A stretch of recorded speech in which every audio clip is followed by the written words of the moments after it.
आपल्या शहरातील प्रत्येक घडामोडी, लेटेस्ट अपडेट पाहण्यासाठी आपल्या पब्लिक मीडिया चॅनलला लाईक, शेअर, सबस्क्राईब आणि फॉलो करायला विसरू नका।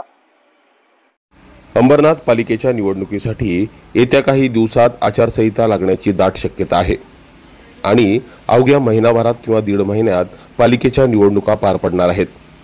कारण अंबरनाथच्या पश्चिम भागातील सर्कस मैदानावर उभारल्या गेलेल्या भव्य अशा नाट्यगृहाचं उपमुख्यमंत्री एकनाथ शिंदे यांच्या हस्ते तातडीनं लोकार्पण पार पडतंय। अंबरनाथकरांनाच नाही तर आजूबाजूच्या शहरांना सरकारनं दिवाळीच्या निमित्तानं ही मोठी भेट दिली असं म्हणावं लागेल। खासदार श्रीकांत शिंदे हे खासदार झाल्यापासून कल्याण लोकसभा मतदारसंघातील अंबरनाथ मतदारसंघात मोठमोठी विकास कामं होताना दिसतात। मात्र आजच्या 19 ऑक्टोबरला या नाट्यगृहाचं लोकार्पण पार पडत असताना साहजिकच येत्या आठवड्याभरात किंवा 15 दिवसात पालिका निवडणुकीची आचारसंहिता लागण्याची दाट शक्यता वर्तवली जाते। कारण या नाट्यगृहाच्या लोकार्पणाचा सोहळा काहीसा मागे पुढे होत होता।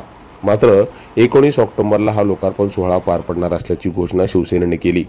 पालिका निवडणुकीत अंबरनाथकर मतदार राजासमोर कोणकोणती विकास कामं शिवसेनेच्या माध्यमातून झालेली आहेत हे दाखवण्यासाठी हा नाट्यगृहाचा लोकार्पण सोहळा पार पडतोय। त्यामुळे नाट्यगृहाच्या लोकार्पण सोहळ्यानंतर अवघ्या काही दिवसात पालिका निवडणुकीची घोषणा होईल आणि तात्काळ आदर्श आचारसंहिता लागू होईल।